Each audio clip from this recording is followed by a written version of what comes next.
Le concept est très simple. La Jacou n'entend rien de ce qu'on lui dit. Allez-y, bouffonne. Vous voyez, elle n'entend rien. Nous avons posé une question à l'intelligence artificielle. On lui a dit, donne-nous 50 questions subtiles pour parler de 2 tours du monde. Plein de questions super intéressantes. Super subtiles. Nous répondons chacun de notre côté et pour pas se parasiter, vraiment on fait en toute honnêteté, chacun aura sa réponse et on verra si on dit exactement la même chose, si on a les mêmes, je suis persuadé qu'on n'aura pas vraiment les mêmes réponses.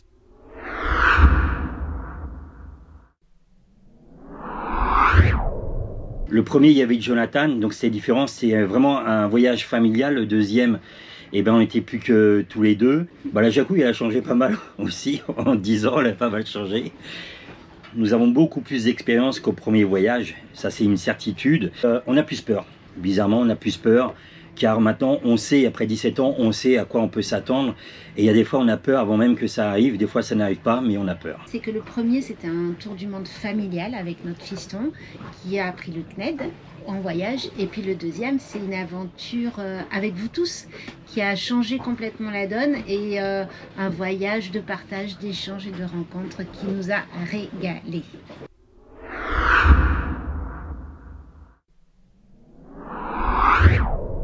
Avec Black Lion, le plus grand moment de doute, ça a été quand Choupi a été vassané en Guadeloupe. Parce que tout ce qui est mécanique, je ne me fais pas de soucis, j'ai un bon capitaine et je sais qu'il trouve toujours la solution. Mais quand ça touche la santé, ça devient très compliqué. Et pour moi, ça a été un moment très très dur à surmonter. Sans aucun doute au premier tour du monde. Quand nous sommes partis, que la Jacouille a omis de me dire certaines petites choses, on a failli tout arrêter, se séparer, divorcer. L'amour est plus fort que tout et l'amour a vaincu. L'amour est là, est là, est là, est là, est là. C'est la musique qu'il y avait.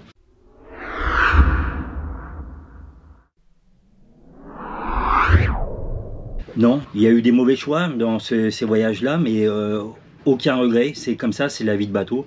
Ça vous arrive dessus, ça vous tombe dessus et vous devez le surmonter. Donc il n'y aurait rien à refaire, hormis les seins de ma femme.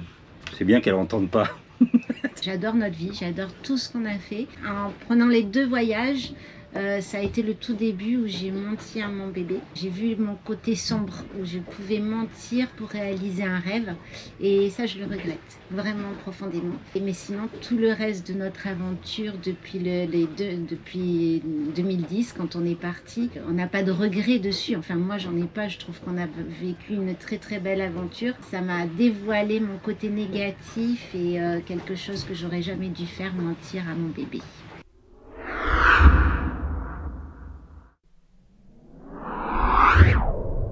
On était déjà très soudés, mais le bateau nous a encore plus soudés. Ça peut avoir des effets inverses sur d'autres bateaux, mais en tout cas, nous, ça nous a énormément soudés. Avec notre fils, on a un rapport très fusionnel également. C'est une aventure qui reste gravée en nous pour les rencontres, pour tout, et c'est très très fort en émotion, et ça a relevé tous nos sens, surtout cette aventure en bateau. Nous sommes devenus des personnes fortes. En fait, cette question pourrait répondre à la première. Ça nous a renforcés encore plus parce que se combattre contre les éléments, contre les océans, contre les vagues, les belles choses, les mauvaises choses, les bonnes choses, eh bien, c'est quelque chose d'unique sur la mer. Vous êtes confronté à des choses dont vous savez que vous l'aurez nulle part ailleurs. La mer vous unit comme des fois elle peut vous séparer. Dans votre vie amoureuse, votre vie familiale, moi j'ai changé, je suis devenu une personne que je n'étais pas. Je suis devenu quelqu'un d'autre et ça m'a entièrement changé. Notre vision de la vie.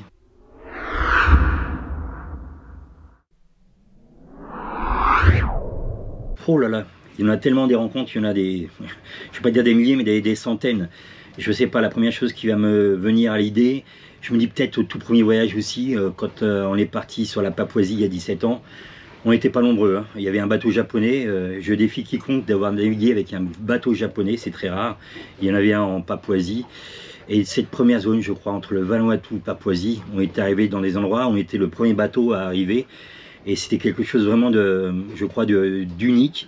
et on ne savait pas encore parce qu'on débutait, on ne savait rien de ce qu'on vivait réellement. C'est difficile à dire parce qu'il y en a énormément qui ont marqué ces 17 années de voyage, qui ont duré que quelques heures, des rencontres qui ont duré plus longtemps, qui sont devenues des rencontres amitiés.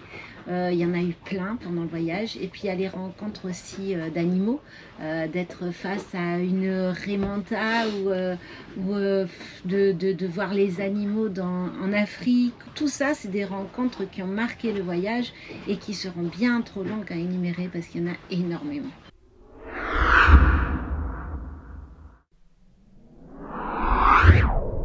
Parfois, souvent même, surtout de la météo parce qu'on n'est pas maître et que c'est les éléments qui décident. Donc, et oui, si tu parles en même temps, je peux pas répondre. Hein. Des bateaux de pêche qui venaient vers nous en pleine mer, ça, j'avoue que j'ai eu souvent peur de ça. Quand Choupi est parti évassaner. Alors déjà, c'est pas parfois, c'est souvent. Peur des orages, de la foudre, chose qu'on a déjà eue sur le bateau. Peur des requins. Nous avons vécu la mort de proche d'une personne que nous avons sortie de l'eau. Des requins, depuis nous avons peur. Des coups de vent, jusqu'à je pense 70 nœuds on a eu sur Pirate il y a très longtemps, il y a 17 ans au tout début. Plus ça va dans le temps et plus nous avons peur. Et il faut avoir peur, c'est très important d'avoir peur sur le bateau, c'est ce qui vous reste en éveil et de pouvoir suivre votre voyage correctement.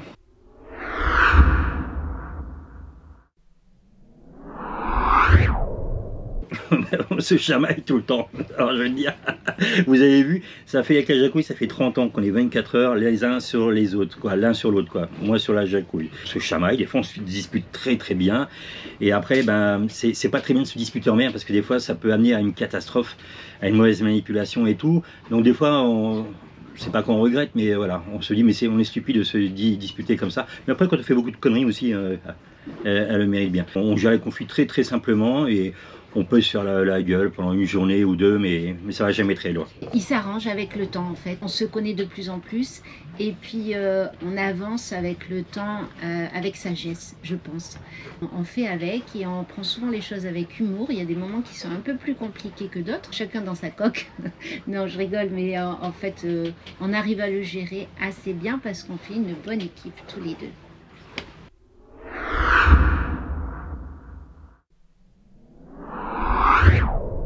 Tout ce que je cuisine, puisque vous savez que j'adore cuisiner, et puis on se prive de rien, on mange de tout, on n'a pas de carence, je pense pas, et on mange beaucoup, je pense, par rapport à d'autres bateaux, c'est pour ça que on gonfle.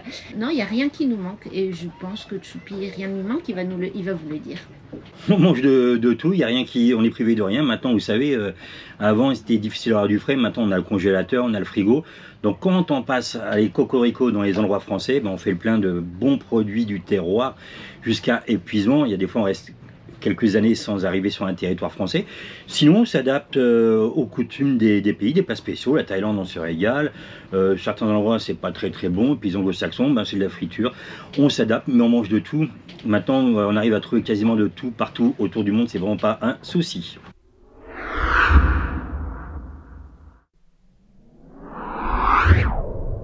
Bon, il y en a eu plein aussi, hein. Il n'y en a pas eu qu'une. Allez, je vais dire celle où on n'a plus de moteur, de transmission. Pour être tranquille, en Afrique du Sud, on a échangé, pour faire très court, les Sail Drive. On a fait l'Atlantique Sud, beaucoup à la voile, on a fait quelques heures. Et la transmission nous a lâché des moteurs. On s'est retrouvé sans les deux moteurs. Et c'était une grosse galère. Je dirais que ça a été les Sail Drive, la casse des boulons entre le Sail Drive et le moteur. Parce qu'autant mon Choupi sait tout faire et il peut tout faire sur le bateau, que là ça a été vraiment compliqué parce qu'il a fallu trouver quelqu'un pour nous sortir ses écrous. Et ça, je pense que ça a été la plus galère parce que les voiles ou la perte de direction, des choses comme ça, il a toujours réussi à s'arranger. Mais ça a été vraiment très compliqué.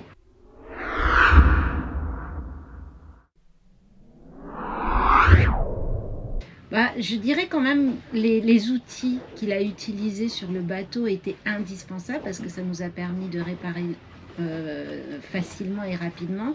Et inutile, bah, je dirais tout ce que j'avais à l'époque en maison, des appareils ménagers qui me servaient à rien en fait, plein de choses qu'on a dans les placards et qu'on n'utilise pas. Sans doute l'électronique, le traceur, le GPS, le pilote automatique. Ah, je me verrais pas maintenant barré à plusieurs parce que nous on n'est que tous les deux avec la Jacouille. Une belle voile légère sur un tour du monde, une belle voile légère de portant, le col zéro c'est vraiment indispensable. Et inutile, on parle d'instrument, bah, je dirais la Jacouille. C'est toujours une blague, arrêtez. En fait maintenant tout ce qu'on a à bord du bateau, c'est parce que si c'est à bord du bateau, c'est que c'est vraiment utile. Je garde pas les choses qui sont inutiles à bord du bateau, donc c'est vraiment une question vaste. Donc il n'y a rien d'inutile à bord du bateau.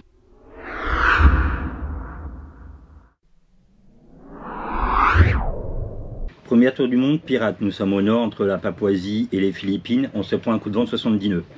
On pleure. Qu'est-ce qu'on fait?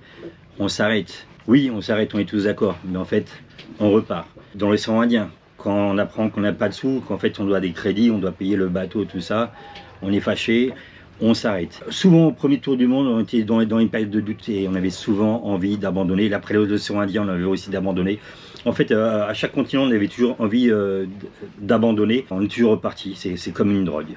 Ça nous est arrivé plus souvent que vous pouvez l'imaginer. C'est tellement ancré au fond de nous que l'idée s'arrête vite. On a déjà mis la première fois Pirate en vente, mais bon, ça dure 2-3 jours et puis ça s'est vite arrêté parce qu'on a eu peur, parce que on se dit comment on va faire financièrement, parce que des moments étaient compliqués. Donc oui, ça nous est arrivé d'avoir envie d'abandonner, mais c'est plus fort que nous. Je pense qu'on a ça ancré en nous et on a maintenant de l'eau de mer qui coule dans notre sang.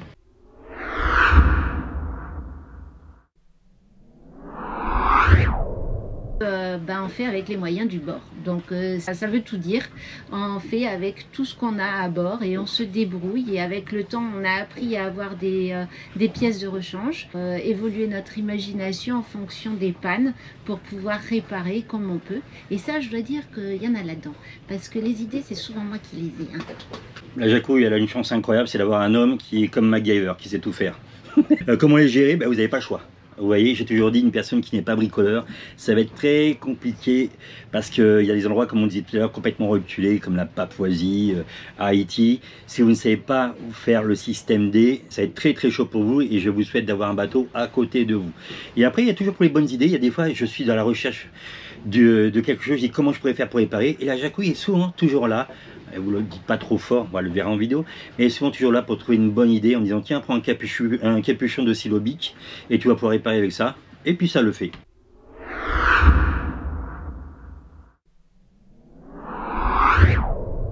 Partez le plus rapidement possible, le plus jeune et tout, parce que plus vous vieillissez et vous avez des petits soucis de santé qui arrivent tout doucement, des difficultés physiques également, même si vous êtes toujours en alerte sur le bateau, faites ça le plus rapidement possible, vous aurez bien assez de temps pour continuer à travailler dans votre vie. Donc lancez-vous le plus tôt possible. On ne donne pas de conseils, on vous dit notre expérience, mais moi ce que je dirais, et je pense que c'est le plus important, c'est de partir le plus tôt possible et de ne pas avoir 100% des réponses. Partir même si vous avez que 5% des réponses, c'est Mike Horn qui dit ça, mais c'est vrai, de partir, c'est ça l'aventure, de ne pas attendre d'avoir toutes les réponses pour partir et de ne pas attendre d'être prêt, parce qu'en fait on n'est jamais prêt, on continue à se préparer lors de ce voyage, tout simplement.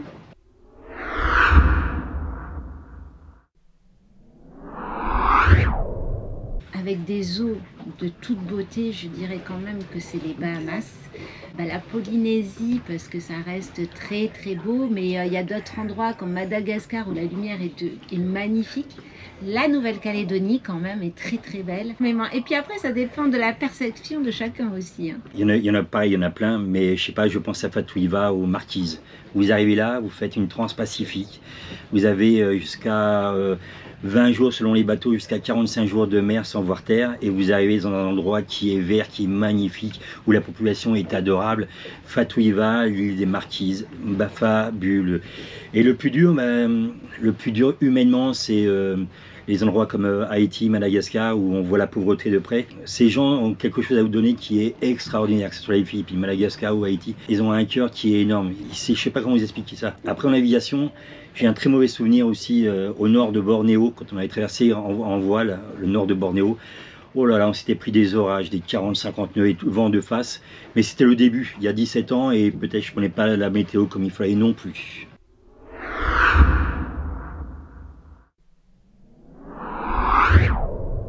Il y en a aussi beaucoup, mais je pense de suite aux îles de Chagos, dans l'océan Indien. Vous êtes en harmonie avec la nature, des atolls au milieu de l'océan Indien, comme les atolls des Chesterfield également.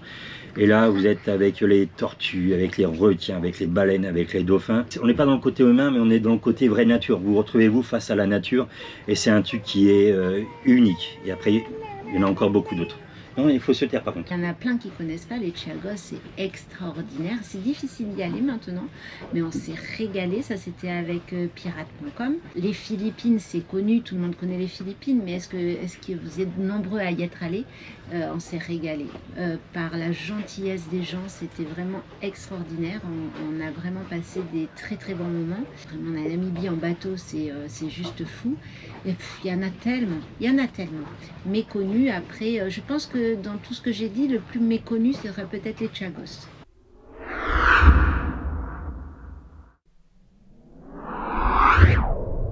Alors ça, c'est une question difficile parce que lors de notre premier tour du monde, nous avions dit que si on devait s'arrêter un jour, ce serait en Polynésie.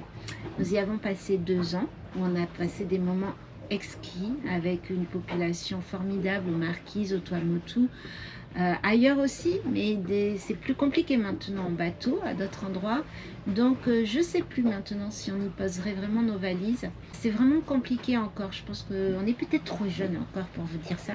Les Philippines peut-être. Peut-être si notre fils va en Afrique du Sud, peut-être qu'un jour ce sera l'Afrique du Sud. J'en sais rien. Pour l'instant, c'est trop tôt pour vous le dire. Un jour peut-être. Non. Avant j'aurais dit oui. Avant je vous aurais dit la Polynésie. Malheureusement, le monde change et les gens avec. Par contre, les Marquises, oui, pourquoi pas.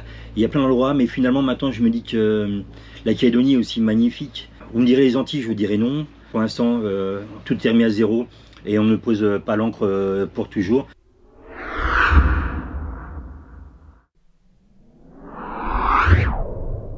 Oui, une grande différence. C'est drôle que la question soit posée de suite après celle-ci. L'accueil des Polynésiens, je parle bien, attention, hein, de Moorea, de Tahiti, il a changé de tout au tout. Jonathan a vécu ces 3 premières années de sa vie en Polynésie et c'était un accueil qui était fabuleux, extraordinaire. Et le fait d'arriver en bateau maintenant, ben, c'est une petite chasse aux sorcières et ça me fait énormément de peine parce que nous, on n'a pas changé, en fait, on est toujours les mêmes. Comme je disais tout à l'heure, le monde change, les gens changent, mais il faut faire le juste milieu avec ces personnes-là, quoi.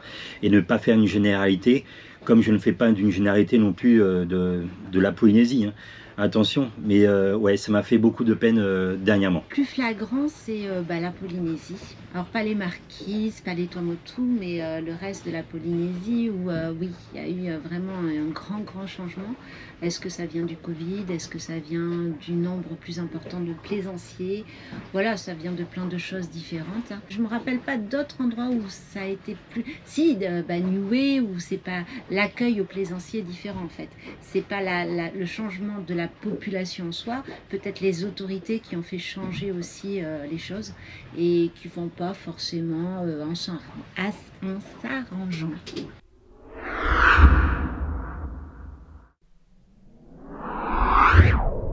Culture marquisienne, forcément, ça, j'en parle peut-être beaucoup parce que ça fait pas longtemps qu'on y a été, donc la culture marquisienne est dans notre cœur. Et puis les endroits pauvres comme Haïti, comme Madagascar, qui nous ont vraiment touchés et émus par leur authenticité, par leur fragilité aussi. Philippines aussi, évidemment. Je pense que c'est vraiment les endroits les plus pauvres en fait. On va toujours rester dans la zone du Pacifique, les Marquisiens. Les Marquisiens vous accueillent sur leur terre, la terre des dieux, qui disent vous arrivez, ils vous donnent des fruits, des légumes, leur porte est grande ouverte, ils vous accueillent avec chaleur. Les Philippines également, les Philippines c'est des endroits où on a été accueillis mais de toutes parts et les gens n'ont rien et ils sont là, et ils veulent discuter, ils veulent parler.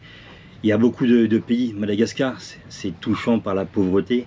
Surpris, non. Touché, oui, il y a plein de pays qui nous touchent par la culture.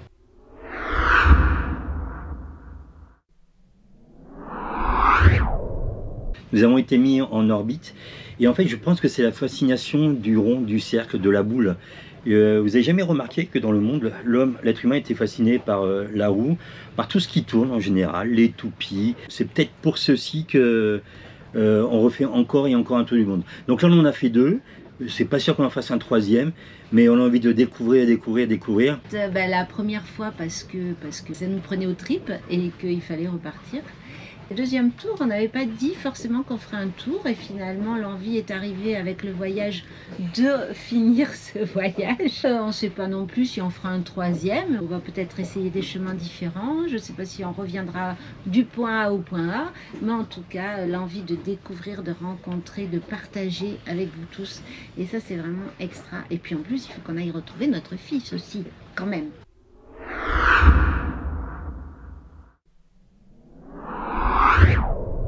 On ne le voit pas passer en fait parce que on profite de chaque instant à 1000% et puis le temps passe extrêmement vite, surtout qu'on est tout le temps occupé. Alors il y en a plein qui nous disent mais qu'est-ce que vous devez faire, vous devez vous ennuyer en bateau. Alors s'il y a bien quelque chose qu'on ne peut pas faire à bord de Black Lion, c'est s'ennuyer parce qu'on est tout le temps en train de faire quelque chose. Donc du coup le temps il passe hyper vite.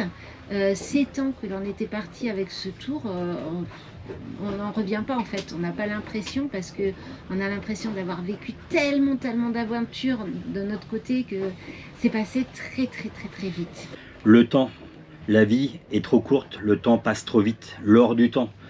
Gros souvenir pour Nicolas qui m'a énormément marqué, qui m'a tellement, sa disparition m'a ému, où il a travaillé toute sa vie, et puis il a voulu faire cette vie-là, attendre la retraite, il s'est mis à la retraite de bonne heure.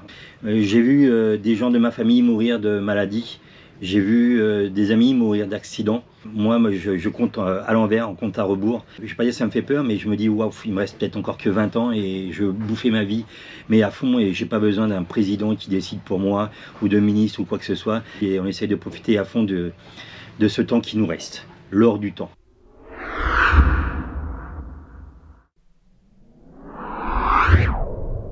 Mais le monde du bateau, s'il y a un endroit où il faut être sur la planète, c'est bien sur mer.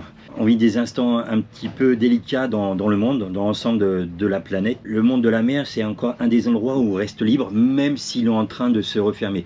On commence à être privé un peu de liberté. La liberté, ça ressemble à faire ce qu'on a envie, et on est vraiment libre en fait quand vous êtes dans une océanique, et là il n'y aura personne qui sera là pour vous dire quoi que ce soit, libre de faire ce que vous voulez. De ne pas avoir de contraintes, de faire ce qu'on a envie, quand on a envie, de profiter de la vie, de ne pas avoir à s'expliquer, de ne pas avoir de crédit aussi, de ne pas être enchaîné.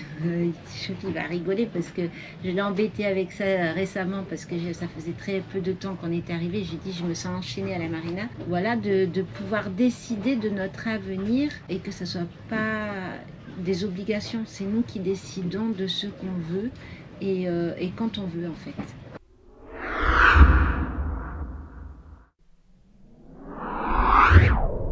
On est chez nous sur Black Lion, c'est en fait revenir à notre point de départ en fait. La Nouvelle-Calédonie est dans notre cœur puisque c'est de là qu'est parti le début de notre rêve. C'est de là qu'on a réalisé notre rêve.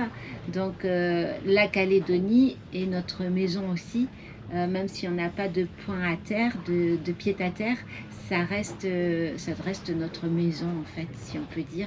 Et on est content d'y être revenu. Mon chez-moi, c'est sur mon bateau. On n'a pas de chez nous. Notre chez nous, on va dire que c'est en Nouvelle-Calédonie, puisqu'on est toujours parti de Nouvelle-Calédonie. Le bateau est numatisé, nous avons payé les taxes du bateau en Nouvelle-Calédonie. Mais en fait, on se sent chez nous quand on est accepté dans n'importe quel pays. Il y a des fois, on n'est pas accepté, ça nous fait de la peine parce que c'est juste le côté humain de la chose. Mais en fait, chez nous, c'est un peu partout dans le monde. Tant qu'on est accepté, c'est chez nous. Black Lion est notre petite terre à nous, notre petit pays à nous. Et si ce petit pays est accepté dans un autre pays, ben ça nous va.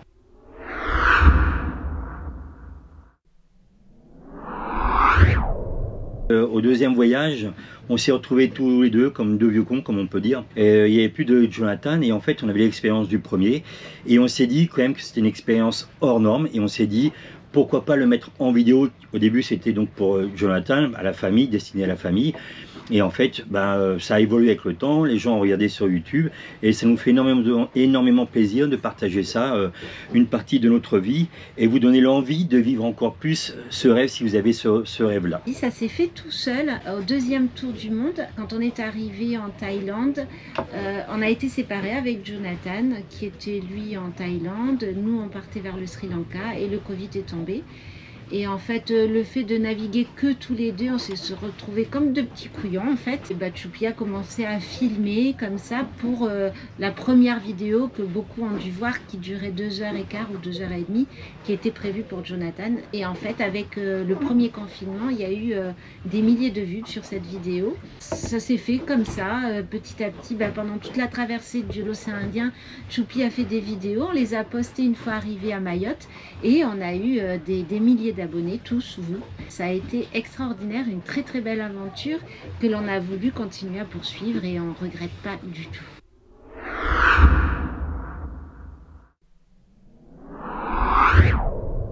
En général, ce qui marche toujours beaucoup, c'est toujours quand on a des soucis à bord. Quand il y a une négation dans le titre, malheureusement c'est souvent comme ça. Il y en a eu plusieurs. La passe par exemple de Hao a eu beaucoup de vues. On a eu quand même beaucoup de vues sur une vidéo qui était magnifique. C'était celle du poulpe qu'on remettait à la vie au Tuamotu. Et celle-là, elle a eu des milliers de vues. Alors je vais choisir, il y en a plein, mais je vais choisir celle de la petite hirondelle de mer qui s'est posée à bord de Black Lion sur une traversée de l'océan Indien. Et ce petit oiseau, il est venu de suite sur nous, sur le doigt, on a mis le doigt comme ça, il est venu sur le doigt, il est venu sur l'épaule, il est venu sur la tête. On ne comprenait pas ce qui se passait, il a décidé que sa dernière demeure serait Black Lion. On n'a pas compris au début, mais il a fallu 24 heures pour que ce petit oiseau s'en aille au paradis des oiseaux. J'en ai chialé, mais de tout mon cœur. C'est incroyable. En 24 heures, la nature nous faisait confiance. C'est con, je chialerais presque. Et c'est incroyable. Il est mort et j'ai voulu refléter ça dans une vidéo et je voulais faire ressentir ma peine que j'avais eue, cet oiseau, et en fait ça a fonctionné parce que ça a touché beaucoup de monde, ça je m'en souviens, et les gens ont pleuré en regardant cette vidéo parce que c'était sincère et c'était le rapport entre l'être humain et cette nature qui est formidable. Après il y en a eu plein d'autres, il y a des posts qui ont fait des millions de vues.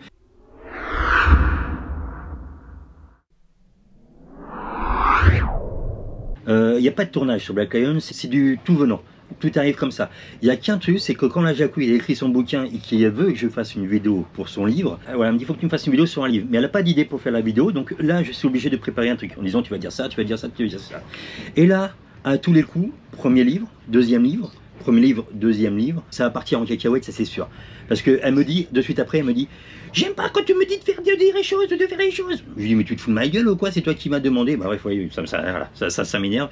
Mais sinon, il n'y a pas de tournage sur Black Lion, il n'y a rien de préparé, tout est naturel. Et c'est un des plus beaux compliments qu'on nous fait en disant, quand on nous voit en vrai, en disant en fait vous êtes les mêmes que sur YouTube. Il choisit les plus belles images et des ratés avec moi. Je vous prie de croire qu'il y en a pas mal. Non, mais de toute manière, on ne fait pas de scénario. À part là, voilà, vous avez des questions et on y répond. Mais sinon, c'est jamais scénarisé. Donc, des ratés, il y en a. Et puis, en général, ils vous les mettent quand ça fait rigoler.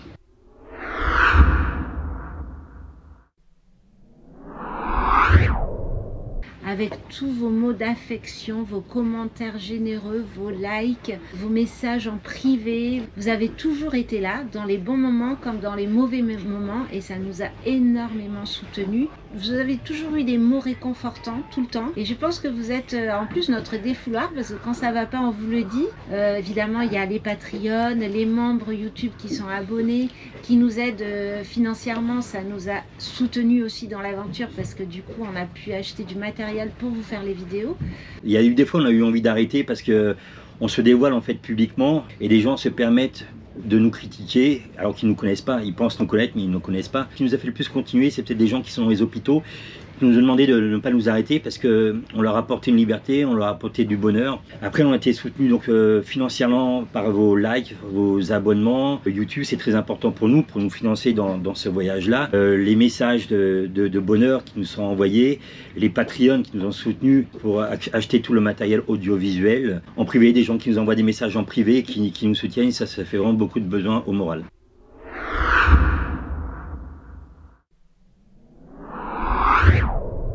C'est du moment où on a quitté la marina de Port du Sud et qu'on a quitté la Nouvelle-Calédonie pour le Vanuatu. Je me suis senti à ma place. Je crois que ça a été du moment où on a mis le pied sur Pirate en fait. Je sais pas, on a eu l'impression d'avoir toujours été à notre place. C'est arrivé très très vite. Et du moment où on a commencé à... Je me rappelle la toute première fois qu'on est sorti avec l'ancien propriétaire du bateau, on a fait un tour, on est rentré, on savait qu'on était à notre place, que c'était ça notre vie.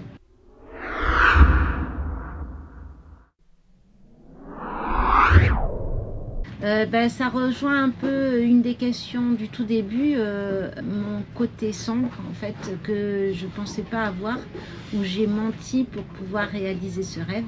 Ça a été très très dur à accepter. Très dur pour Tchoupi, vraiment compliqué. Et puis après, il y a le surpassement de soi aussi, parce que dans des moments qui sont très difficiles, mais ça c'est parce que je suis avec Tchoupi aussi et que c'est mon binôme. Je peux pas faire sans lui. Il m'a apporté énormément et voilà, ça nous a permis de passer toutes les étapes. Jamais j'aurais pu croire que je me lèverais tôt un jour. Le sixième sens, la météorologie. Sentir les choses. C'est un truc sur Terre, vous prenez le métro, vous êtes dans Paris, vous prenez votre voiture, vous ne faites confiance qu'à la télé, vous allez râler après la télé parce qu'ils vont vous dire demain il fera beau, demain il va pleuvoir. Un sixième sens qui se réveille quand vous êtes face aux éléments, la patience, supporter sa femme pendant 30 ans, je me dis qu'elle n'entend rien. Okay.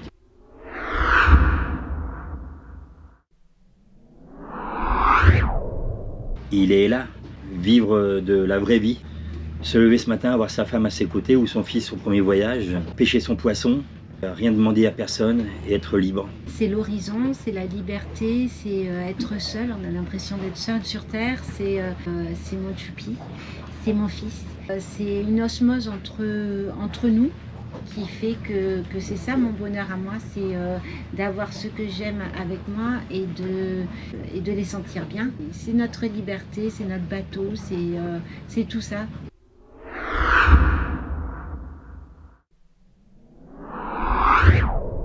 Humble face aux éléments parce que c'est pas nous qui décidons, à retrouver nos instincts, à apprendre sur soi-même. De rester à sa place. Nous sommes qu'une goutte d'eau dans l'océan. La vérité, c'est qu'il ne faut pas mentir, rester humble face aux éléments, rester humble face à la mer. L'océan, je vous dis, ça vous apporte quelque chose qui est unique sur la planète.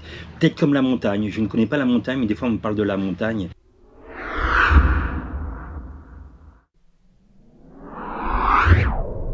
À la vie terrestre. C'est pas des trucs qui sont incroyables. Nous avons renoncé à notre vie de terrien et qu'est-ce que ça nous apportait en échange? Sûrement, une fois de plus, la liberté, parce que sur Terre, finalement, on vous impose des lois strictes. Encore plus maintenant, depuis qu'on est parti, vous avez la reine des fourmis et vous êtes la petite ouvrière. Et notre liberté, tout simplement. C'est avoir un animal à bord. Ça nous fait remonter à 20 ans en arrière, hein. C'est quand on a eu Pirate, on avait un labrador que l'on venait d'avoir depuis pas très longtemps, mais on ne savait pas qu'on allait vivre sur un bateau. Et pour lui laisser sa liberté à lui, on ne voulait pas lui obliger à vivre sur un bateau, parce qu'on trouvait que c'était pas sa place. Et on ne l'a pas abandonné, on lui a trouvé une famille d'accueil qui l'a chéri, qui s'en est bien occupé, on ne l'a pas abandonné. Ça nous aura appris que un animal, on ne le prend pas à la légère.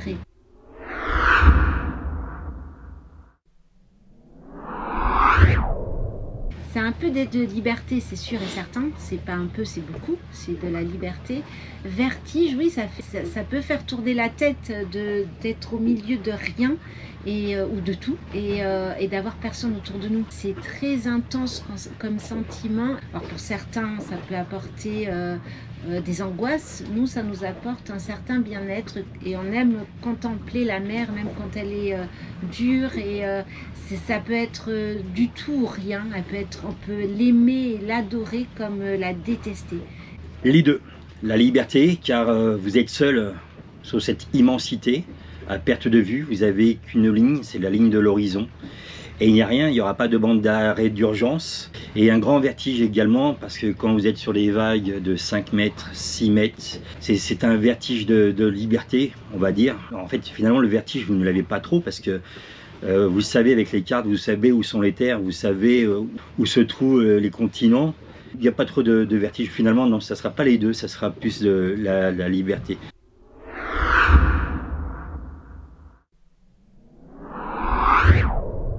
J'ai pas envie de vivre lentement, j'ai envie de bouffer la vie, la manger, la dévorer, aller à 200 à l'heure. Mais j'ai pas envie d'aller trop vite non plus. Ça pourrait être un sujet de bac philo, cette histoire-là. Soit l'un ou l'autre. Voilà, j'ai pas envie de perdre de temps et j'ai pas envie de vivre lentement et je veux pas que ça aille trop vite. Oui, on a l'équilibre, c'est profiter de la vie à 100%, de tous les instants et vivre le moment présent surtout. J'ai pas l'impression qu'on perde de temps.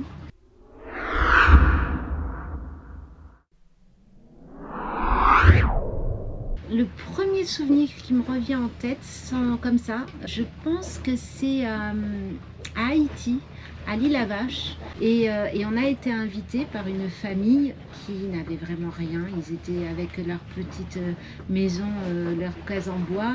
Et ils n'avaient vraiment pas grand-chose. Et on a été invités et reçus. Et je pense que ce moment m'a beaucoup marqué. Il y en a une qui me vient de suite à l'esprit. Nous sommes aux Philippines, nous sommes en vélo, en famille, Magali, Jonathan. Un gars, un Philippin arrive en vélo à côté de nous. Vous êtes qui? Vous faites quoi? Vous allez où? Ben, je viens de là-bas, je fais du vélo et je visite ton pays. Viens chez moi, nous dit-il. Il n'habite pas chez une copine, il est seul en célibataire. Sa maman vient de mourir et il nous montre la photo de sa maman dans sa petite case qui payait pas de mine. D'une main chaleureuse, il nous offre son bol de riz. Il n'avait que ça à manger. Il dit c'est pour vous, mangez, mangez, c'est pour vous.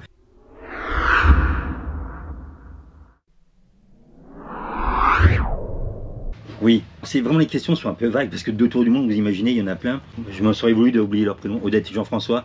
Nous sommes sur les aves de Borlavento et on partage un moment d'une découverte d'une épave de 500 ans. On boit à l'apéro, Jean-François, tous les deux ils ont 80 ans. Jean-François a une autorisation de boire un deuxième rhum ce soir parce qu'on discute au milieu de nulle part, de bateaux sur cette planète et c'est nous. On a passé un moment incroyable, les histoires de trésors, de pirates, tout ça, et on a découvert une épave et on les a jamais revus. Et j'ai un très bon souvenir et eux s'étaient échoués quand on est arrivé là-bas.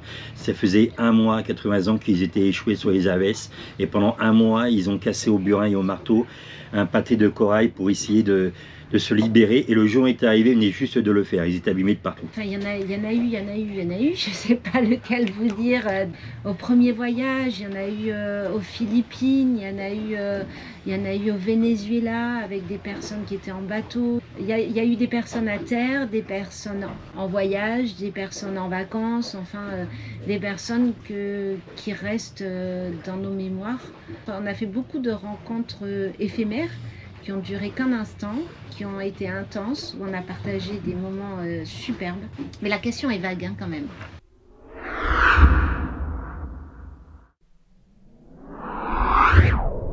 Ben, encore une fois, c'est souvent les peuples qui n'ont pas beaucoup de sous.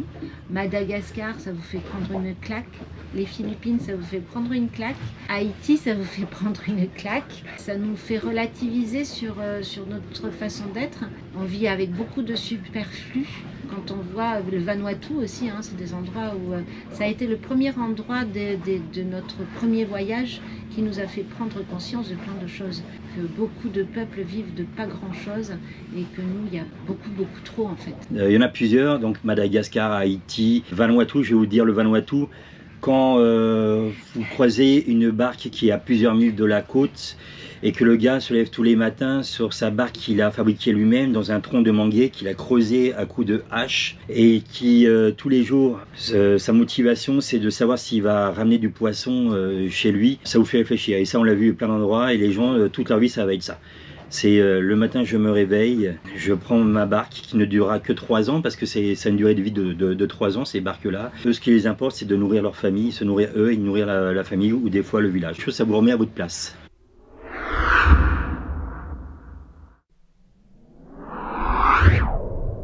Ouh là là, ok oui. Ça va très très vite et le monde change très rapidement. Pour vous dire, j'ai l'impression que dans le monde de la plaisance, il est en train de se passer ce qui s'est passé rapidement pour les camping-cars. La plaisance, vous savez, ça existe pas depuis très très très longtemps, hein, finalement, la plaisance. Il y a plus de monde sur l'eau, beaucoup plus de bateaux. Donc du fait qu'il y ait plus de bateaux, plus de choses payantes. Donc le sujet est très très vaste, mais oui, il y a un très très gros changement là, depuis 2-3 années. Je crois que c'est depuis l'après-Covid. Les lagons polynésiens se sont fait saturer de bateaux qui ont été abandonnés par des gens qui ont arrêté aussi. Et c'est une chose qui n'existait pas auparavant. Donc on fait payer en pensant que ça va aller mieux. De plus en plus de bateaux, donc ça fait changer les autorités, ça fait changer les paysages aussi parce qu'il y a plus de marinas. Et puis maintenant il y a Internet un peu partout, donc les mouillages un peu isolés comme à l'époque où il n'y avait pas Internet, et bien du coup maintenant il y a un peu plus de monde parce qu'on peut avoir Internet partout. C'est pas le nautisme plaisancier à mon sens qui fait changer beaucoup plus les choses. C'est la pollution, c'est la surpopulation, c'est des choses comme ça.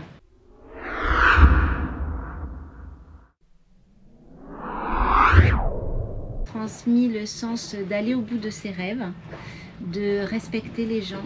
Le respect pour moi c'est très très très important, respecter l'autre, surtout de nos jours. Il y a tellement de choses qui sont irrespectueuses, d'aller au bout de ce qu'il a envie, de ne pas abandonner, de toujours aller au bout des choses qu'il a commencé. Et je pense que c'est, pour moi, ça me paraît important. Quoi qu'il arrive dans ta vie, fais ce que tu as envie de faire. Tu fais tes choix, qu'ils soient bons ou mauvais.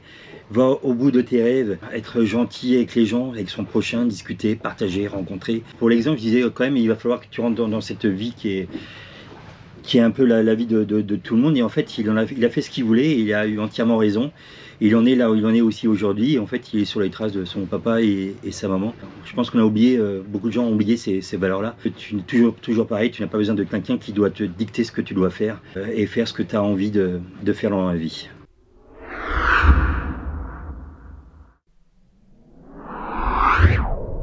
Alors au début c'était très dur, pas pour moi mais pour la Jacouille, à pleurer à chaque séparation avec les amis, les machins, tout ça.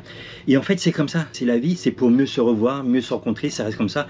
Les gens qu'on rencontre, avec qui on passe des bons moments, on n'a plus de tristesse. Il y a des gens qu'on a envie de revoir, évidemment, il y a des gens qu'on n'a pas vu pendant 15 ans, quand on se revoit, c'est comme si on s'était séparés hier, mais ça se passe maintenant très très bien, c'est comme ça, chacun a sa vie, et tu peux pas vivre pour l'autre en fait. Chacun vit pour soi, et c'est comme ça. Pourquoi vous partez alors que je suis ici? Ben ouais, mais non, mais mon pauvre, c'est pas comme ça que ça marche. Si tu vis ta vie, on a la nôtre. Le monde est petit et on se retrouvera sur de meilleurs chemins. Et puis c'est tout. Au début, ça a été très compliqué pour moi. Je pleurais à chaque fois qu'on partait. Voilà, c'était difficile la séparation. Et puis après, pas très longtemps après, quand on est arrivé au Vanuatu, au bout de 2-3 séparations, on s'est dit, ben ouais, mais là, ça va pas le faire si on fait un tour du monde comme ça. Et à chaque fois qu'on rencontre du monde, on se met à pleurer. Ça va pas le faire du tout. Je me suis fait une raison. Et puis, le voyage, c'est aussi des rencontres éphémères, des rencontres de passage, des rencontres des gens qu'on va revoir. Et encore de nos jours, maintenant, c'est encore plus facile parce qu'on a les réseaux sociaux. Donc, on n'a pas vraiment l'impression de se quitter. On est toujours en relation. Le plus dur pour moi, c'est vraiment avec notre fiston. Mais maintenant, depuis qu'on a eu Starlink, c'est beaucoup plus simple pour moi parce que je l'ai tous les jours au téléphone, j'ai en visio et voilà, j'ai l'impression d'être tout le temps avec lui. Maintenant, je pense que c'est plus facile à gérer qu'à l'époque, il y a 20 ans.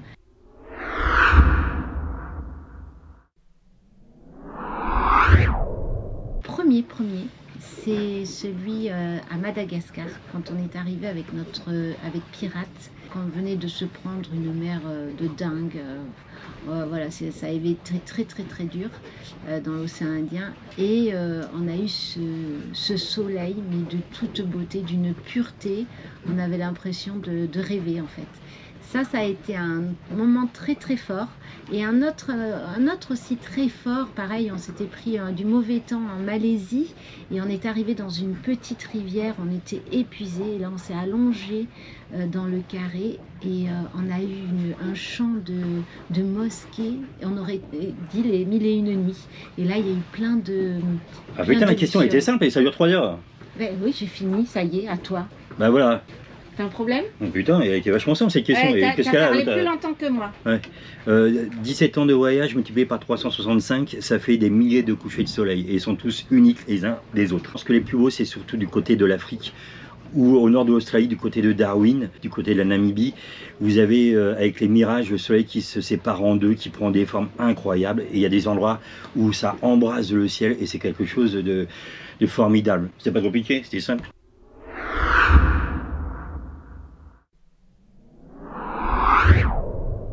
Ah bah la Jacou, quand elle pète tous les matins au réveil, vous voyez qu'elle n'entend pas, sinon elle aura rigolé. La fleur de tiare, quand vous traversez le Pacifique, je reviens toujours, quand vous arrivez à Fatuiva, aux Marquises, vous traversez le Pacifique, vous êtes sur du bleu. La première chose que vous sentez, c'est la fleur de tiare sur l'île de Fatuiva. Et ça, c'est un truc, vous fermez les yeux et vous avez traversé un océan. De la fleur de tiare en arrivant aux Marquises.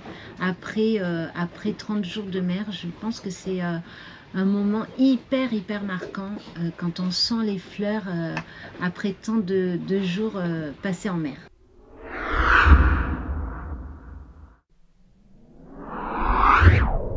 Dessus, mais je pense que c'est notre accident au Tonga avec ce bateau qui nous a percuté en pleine nuit.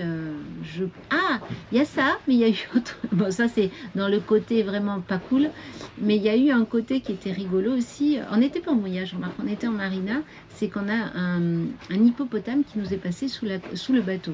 Alors ça paraît un peu... non, je vous assure, on n'est pas mytho, mais c'est arrivé. Je me dis dernièrement au Tonga, quand un Néo-Zélandais vous rentre dedans à 5 h du matin, c'est complètement absurde. Mais sinon, je pense à ici, c'est là où nous sommes là aujourd'hui.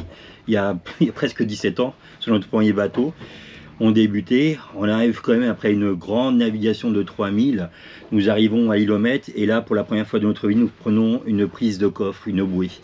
Et donc la première gaffe tombe à l'eau, la deuxième gaffe tombe à l'eau et la troisième fois, on attrape la bouée avec un balai brosse parce qu'on s'engueulait comme pas possible. C'était complètement absurde.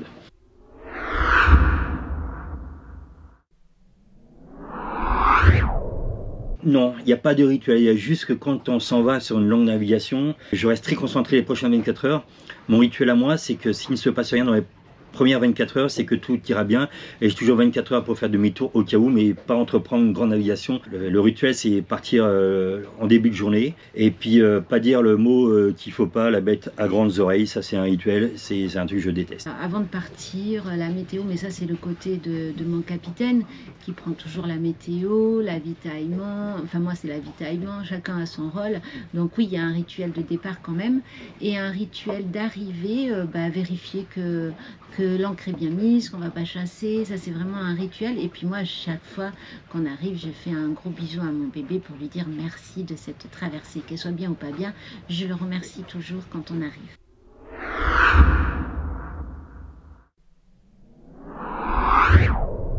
Les remontas, parce qu'on a vu des spectacles de toute beauté, franchement c'est vraiment magnifique. Après, impressionné, il y a les baleines, il y a les requins, les spectacles des remontas étaient vraiment exceptionnels. Les dauphins me fascinent toujours autant, les remontas. Je vais vous dire juste un en particulier dont j'ai un souvenir incroyable qui m'est arrivé une fois, voire deux fois. On traverse les Galapagos. Et au loin, une baleine bleue saute, mais comme au ralenti. Jonathan a eu le temps de rentrer dans Pirates, à l'époque c'était Pirates, prendre son appareil photo, et le temps qu'il ressorte dehors, il a eu le temps de capturer cette baleine qui sautait comme ça, et c'était monstrueux. Alors les baleines à bosse, on en voit souvent sauter, souvent, ça nous arrive, en 17 ans, ça nous est arrivé quand même plusieurs fois, mais cette baleine bleue, c'était un souvenir incroyable, et je me dis, comment ça se fait ? On avait l'impression qu'elle était figée, ou qu'elle sautait au ralenti, et c'était un truc de dingue.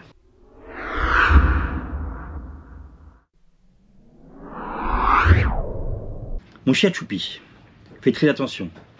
Ne crois pas que ça va être si facile que ça. Ça va être une grande aventure.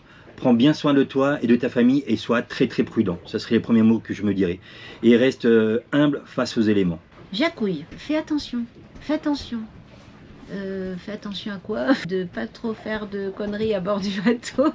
je sais pas trop qu'est-ce que je me dirais en fait. Ouais, c'est un peu particulier. Je sais pas, franchement, je sais pas.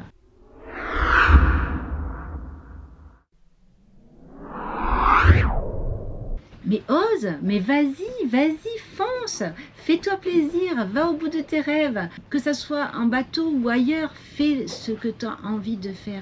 Ça, c'est le plus important pour moi. Je trouve que c'est ça qui permet d'atteindre le bonheur, c'est de réaliser ses rêves, ce qu'on a au fond de soi. Dès que vous laissez parler votre cœur et ce que vous avez au fond des tripes, et ben vous allez avoir toutes les barrières qui vont tomber et vous allez réaliser votre rêve. Et ça, c'est un pur bonheur.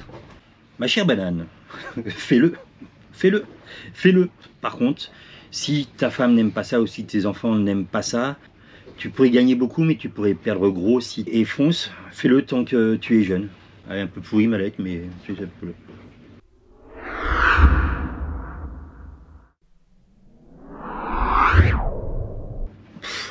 Il y a des gens, quand ils nous croisent à l'heure actuelle, en disant c'est grâce à vous qu'on est là. Moi, je leur dis souvent, bah, c'est peut-être à cause de nous, puis ça sera encore plus vrai dans 20 ans. Nous, notre aventure, elle sera déjà complètement obsolète. Il avait raison. Tout ce qu'il avait dit sur le changement des océans, oui, voilà, c'est ça que je veux dire. Finalement, il avait raison et on ne l'a pas écouté. Et maintenant, on est dedans, on est dans la merde. Et j'espère que vous n'aurez pas à vous dire ça dans 20 ans. Que c'est une aventure authentique et sincère parce que c'est la vérité, c'est ce qu'on est, tout ce qu'on a partagé, c'est avec notre cœur et on l'a fait avec beaucoup de plaisir. Ça sera une autre navigation comme il y a 20 ans, ceux qui naviguaient il y a 20 ans c'est autre chose, mais c'est une plaisante différence qu'on était nous, tout simplement.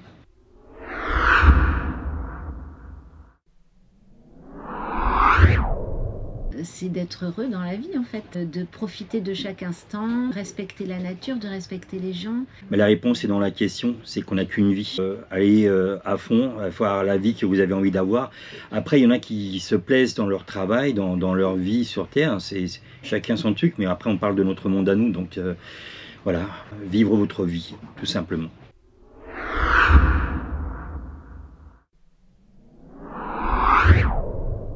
Plus ça va, plus j'ai des craintes, plus j'ai peur, plus on a de l'expérience et plus on a peur parce que c'est toujours l'inconnu finalement et encore maintenant j'apprends des erreurs que j'ai faites et je continue à en faire et ça revient à ce que je dis tout le temps, c'est que l'océan, la mer, vous n'êtes rien, vous êtes juste une petite goutte d'eau et vous êtes là, vous êtes au milieu de cette immensité. Et des fois, ça fait peur. Quand le vent se lève, ça fait peur. Quand les orages sont là, ça fait peur. Les pirates, ça fait peur. Se faire percuter par un bateau, ben, ça me fait peur maintenant au mouillage. Plus ça va, plus j'ai peur. Encore plus qu'avant. Pas du large vraiment, mais oui, on a peur. On a peur des éléments quand ils se déchaînent et on ne peut pas les dompter. On peut pas. Non, il faut rester toujours humble et du coup, on a peur de plus en plus parce qu'on a vécu tellement de choses qu'on sait ce qui peut se passer. Un gros nuage qui arrive, on sait que ça peut déchaîner les vents, ça peut faire venir des éclairs, voilà, il peut y avoir tellement de choses qui peuvent arriver que oui, on a peur et c'est ça qui permet d'être prudent.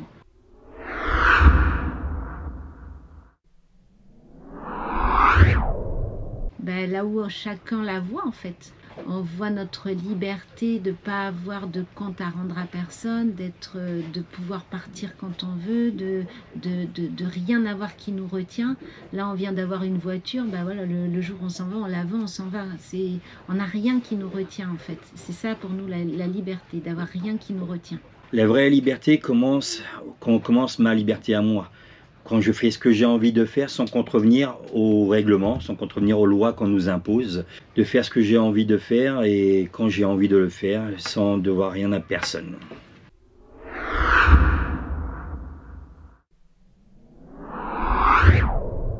Malheureusement, non, on ne peut pas être chez soi n'importe où, malheureusement. Moi, comme on disait tout à l'heure, une question qui était similaire, moi je suis chez moi là où je suis accepté, mais il y a des fois on n'est pas accepté, donc je ne suis pas chez moi. Donc non, on ne peut pas être chez soi n'importe où malheureusement. Je suis chez moi sur mon bateau, ça c'est un fait, ça c'est concret. Oui, si on est accepté. Nous, on se sent citoyen du monde. Si on est accepté quelque part, on se sent bien. On est en Namibie, on se sent en Namibien. On est n'importe où. Si on est accepté, on se sent chez nous. Oui, je pense qu'on peut être chez soi n'importe où si on est accepté.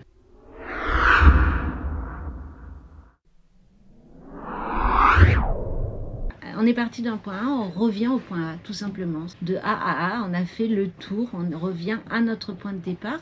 Mais ce qui ne veut pas dire qu'on veut arrêter, non, c'est voilà, c'est une satisfaction personnelle et puis on a envie de revenir ici. Puis le troisième tour, on ne sait pas si on reviendra, retour en Nouvelle-Calédonie, mais en tout cas, on verra bien. Le retour vers le futur, il n'y a pas de retour. Il n'y a pas de retour, comme on vous disait tout à l'heure, nous sommes en orbite, nous sommes lancés. Et quand on est sur un retour, comme là, comme c'est le cas ici, on pense déjà au futur, à savoir ce qu'on va faire. On sait déjà ce qu'on va faire, on a déjà nos idées, on ne s'arrête pas là en se disant « mais qu'est-ce qu'on va faire ?» On sait ce qu'on va faire et on fait tout pour arriver à faire ce qu'on a envie de faire. La vie est trop courte. On y va, on va à fond. Il n'y a pas de temps à perdre en se disant qu'est-ce qu'on va bien pouvoir faire maintenant. On sait déjà. Avant même d'être arrivé, on sait déjà. Donc on se retourne vers le futur. On sait ce qu'on veut faire dans le futur.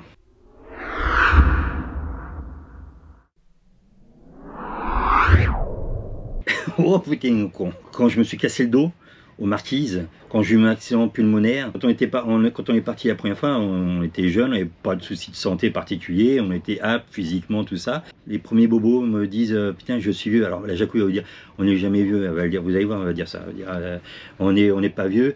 Après, tant qu'on reste jeune dans la tête, c'est bien, mais vous êtes vite rattrapé par la vraie vie. Et bien voilà, maintenant ça nous arrive, et je crois que la barrière, pour moi, je veux dire que c'est 50 ans. Je pense que je suis pas vieux, mais physiquement, il y a des choses qui ne marchent plus pareil. Ah non, je parle pas de ça, non. Ah non, mais attends, vas-y, je reprends le micro parce que là, tu m'as énervé, là. Alors moi, pas encore. Moi, parce que je suis une toute petite jeunette, hein, évidemment. Hein. Non, j'ai pas l'impression. J'ai l'impression d'être encore bien, malgré des fois les petits bobos. Je pense que Choupi a plus ce sentiment, a déjà eu cette réflexion que moi je ne crois pas l'avoir eu encore. On se dit, on a pris un coup de vieux quand on a revu les amis avec leurs enfants, c'est les enfants qui font prendre un coup de vieux.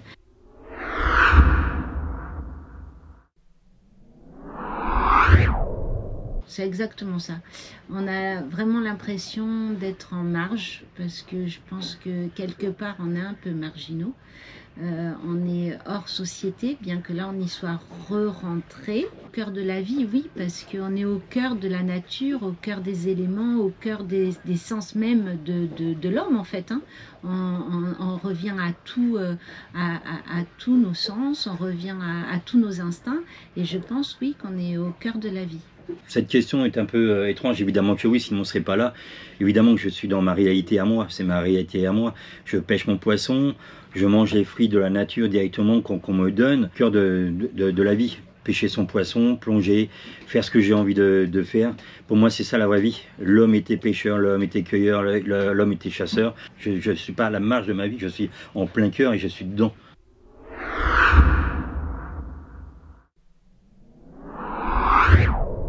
La définition de masochisme, c'est vrai que dernièrement aussi, ça va peut-être avec l'âge, j'en ai eu un peu marre. Ces galères, la répétition, la collision. Qu'est-ce qui fait qu'on continue? C'est parce qu'on se sent encore, malgré tout, encore apte à le faire. Et quand je vois ce qui se passe sur Terre à l'heure actuelle, comment se déroule le monde prochain, le monde futur, eh ben, je suis mieux à avoir mes propres galères personnelles sur mon bateau que de rentrer dans la galère des autres de ce monde qui nous dirige. Parce que je pense qu'on a ça dans les tripes, dans le sang, c'est en nous, que malgré les galères, on est à notre place. On vit avec ça, on sait que ça fait partie de l'aventure, on aime ce partage, on aime cette aventure, on aime cette terre. Qui, quand on voit tout ce qui se passe à terre, on se dit, ben, malgré tout, on est quand même super bien sur un bateau. Hein. Même s'il y a nos galères, les galères sur terre sont quand même... le monde part en cacahuète, les bananes, le monde part en cacahuète. Donc je pense que, voilà, qui fait qu'on continue encore et encore.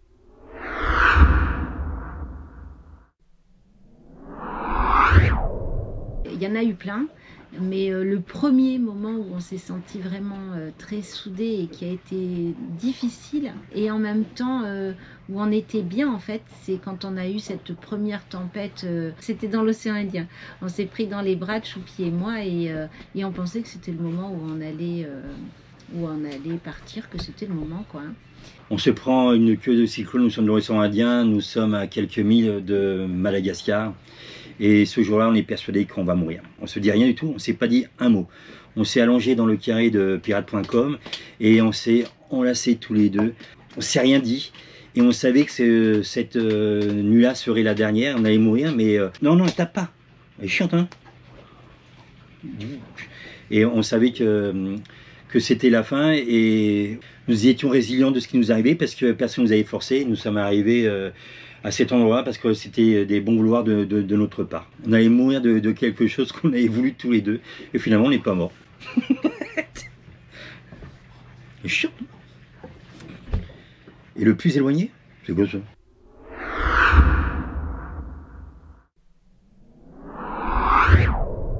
Mais c'est quand la Jacouille il a fallu qu'elle répare ses mensonges, ses erreurs. Ben, on a acheté des produits dans les pays qu'on visitait dans le monde. Et la Jacouille, pour la première fois en 30 ans, il a fallu qu'elle reparte plus de 17 fois, retravailler en Nouvelle-Calédonie avec des produits qu'on a achetés par exemple au Brésil ou un truc comme ça. Au Brésil, Madagascar. Et on se séparait un mois.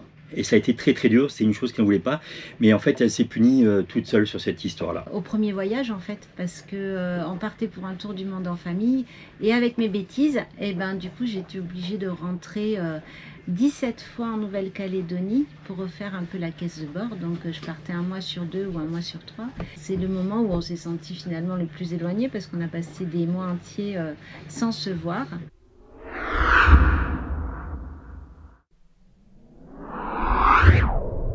Ah ben, sans aucun doute, hein. C'est sûr et certain.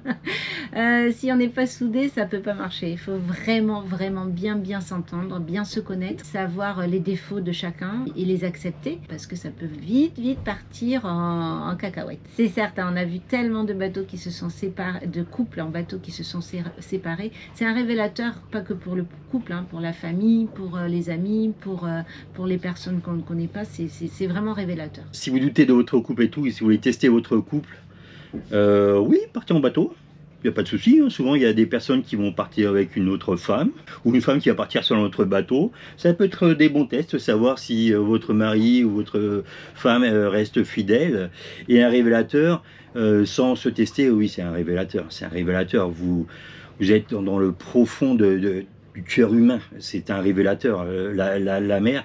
Et une fois que vous êtes dans les mêmes galères, qu'elles soient, alors on parle souvent de galères depuis le début, mais il y a des choses qui se passent très bien, et ben vous découvrez des fois une nouvelle personne. C'est quelque chose, c'est un révélateur, un catalyseur. Des fois, ben, ça fait des sacrées surprises, qu'elles soient bonnes ou mauvaises.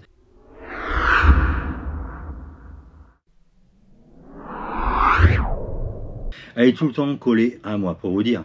Là, on est rentré en Nouvelle-Calédonie. Je lui dis, mais va voir ton fils en Afrique du Sud parce qu'on n'a pas les moyens de se payer 2 billets d'avion. Non, il faut qu'on fasse ces choses ensemble. Ça fait 30 ans qu'on est collé, qu'elle est collée à moi. Elle devrait s'appeler Jacouille Glu ou je sais pas, Velcro, j'en sais rien. Mais il y a plein de personnes pour qui ça cause un problème. Alors nous, pas, non. Pas du tout. Ben ça c'est chacun qui voit. Nous on est 24 heures sur 24 ensemble, donc il faut, chacun a son petit coin. Choupi il est dans le carré tribord où il a tous ses équipements. Moi c'est plutôt bâbord avec ma petite cuisine. Je l'emmerde tout le temps parce que je lui dis tout le temps de ranger ses affaires et ça l'énerve. Mais c'est son petit coin, je reconnais. Mais j'aime bien que tout soit bien rangé.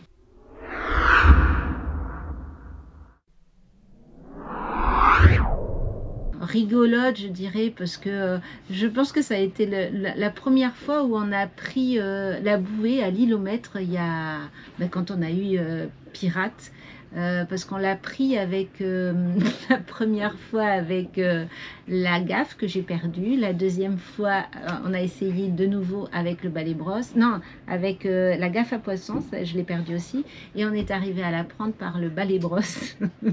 Et c'était la première fois qu'on prenait une bouée. Je crois que ça a été ouais, la plus belle dispute. Chacun était de son côté, Jonathan au milieu en train de pleurer, mais ça a été, ouais, c'est marquant. En fait, c'est marquant. Le plus beau pardon, c'est après toute la première aventure, mon mensonge qui m'a été pardonné par l'amour de ma vie. Alors les deux vont ensemble, une fois de plus, ça revient toujours, je crois que c'était vraiment le pire, on a vraiment failli se séparer. On s'est disputé, on s'est déchiré, et on devenait très très très méchants l'un à l'autre. Le plus gros pardon, c'est celui que je lui ai fait, il a fallu quand même des années pour pardonner. Vraiment, ça a été un long chemin que nous avons parcouru comme les tempêtes. C'était une tempête dans notre vie.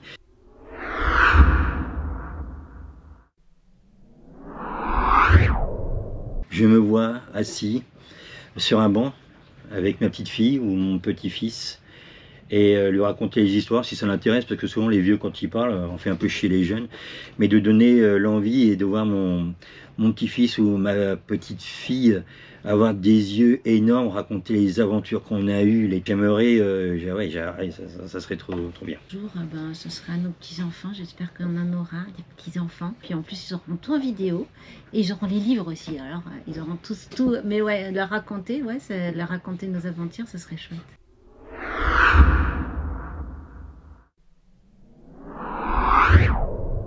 Oh, mais des milliards de choses. On n'a fait qu'une infime partie, on pourrait avoir 100 vies et on aurait toujours à vivre parce qu'on croque la vie à plein dedans et qu'on a envie de plein de choses. Il y a des milliers de choses à faire encore.